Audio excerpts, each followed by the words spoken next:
मुंबई में घर खरीदना हर किसी का सपना होता है। लोग पाई पाई जोड़कर अपना आशियाना बनाते हैं, लेकिन जब वही आशियाना समय रहते उनको न मिले तो उनकी चिंताएं और कई तरह की कठिनाइयों का सामना करना पड़ता है। ऐसे में बात करें मुंबई के गोरेगांव में स्थित पतराचौल में रहने वाले लोगों के घर विकास के नाम पर तोड़ दिए गए, लेकिन 15 साल बीत जाने के बाद भी उनके हक का घर अभी तक उनको नहीं मिल पाया है।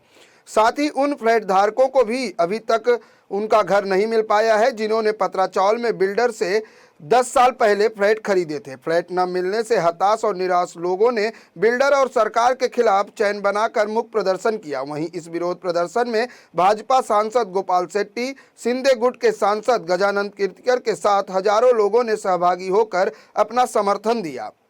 आंदोलन कर रहे फ्लैट धारकों का आरोप है कि बिल्डिंग बनकर तैयार हो गई है, लेकिन बिल्डिंग की ओसी नहीं मिलने के कारण हजारों की संख्या में लोग दर दर की ठोकर खा रहे हैं। पिछले काफ़ी समय से हम लोग लोन की किस्त भर रहे हैं, लेकिन सरकार की तरफ से हमें कोई राहत नहीं मिल रही है। जिस तरह से आप अपनी टीवी स्क्रीन पर देख सकते हैं कि लोग जो है लाइन लगाकर प्रदर्शन कर रहे हैं, उनका साफ तौर से आरोप है कि बिल्डिंग पूरी तरीके से बनकर तैयार है, लेकिन म्हाडा द्वारा ओसी न मिलने के कारण अभी तक इनको पोजीशन नहीं मिल पाया है।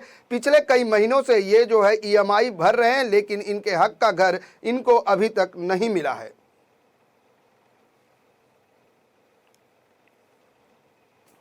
मैं मानता हूं कि मुंबई शहर में जिस तरह से फ्लैट बायर्स जो है वो बार बार फंसते हैं, रेरा जैसा इतना कड़क कानून आने के बाद में भी स्थिति वहाँ की वहीं है।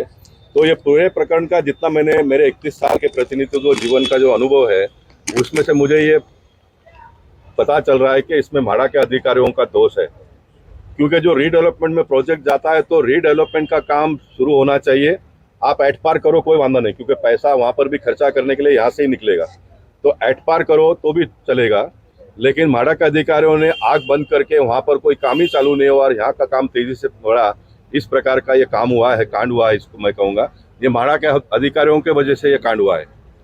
लेकिन अभी सरकार के हस्तक्षेप के बाद में वहाँ का भी काम गति से शुरू है। इसलिए मैं शॉर्ट में ये कहना चाहूँगा, जो जूने लोगों को जब तक पोजीशन नहीं मिलता है तब तक उनको भाड़ा मिलना चाहिए और काम को और तेज गति से आगे बढ़ाकर जल्दी से जल्दी मिले, इस प्रकार का प्रयास हमने करना चाहिए। जो रिटायर जज की नियुक्ति हुई है देशमुख साहब की, उन्होंने तुरंत इसके बारे में जजमेंट देना चाहिए, किसका दोष है, इन्होंने गलती किया है। इसलिए ये जो फ्लैट परचेसर है इनको भी जल्दी से जल्दी पोजीशन मिले। अगर म्हाडा ने इनको स्टॉप वर्क दिया है तो स्टॉप वर्क विड्रॉ करने के लिए इन्होंने कोशिश करना चाहिए। अगर स्टॉप वर्क नहीं दिया है तो इन्होंने तुरंत काम शुरू करके ये काम को पूरा तैयार कर देना चाहिए। जिस दिन देशमुख साहब का निर्णय आ जाएगा तब एक 8-15 दिन में ऑक्यूपेशन मिलकर इनका काम पूरा हो जाएगा। कुल मिलकर जो यहाँ के फ्लैट बायर है और वहाँ के फ्लैट बायर है, दोनों पतरावाला चाली के, दोनों लोगों को न्याय मिले, इसलिए मैं यहाँ पर आया हूँ। ये पूरे कांड में अगर ये तीनों बिल्डर में से भी किसी का गलत है और दोषी है तो उनके ऊपर भी कार्रवाई होनी चाहिए, म्हाडा के ऑफिसरों के ऊपर कार्रवाई होनी चाहिए और दोनों जो पक्षकार है, जो फ्लैट परचेसर और जूने लोग, उनको पोजीशन मिलने तक उनको भाड़ा मिलना चाहिए। ये मेरी मांग रहेगी।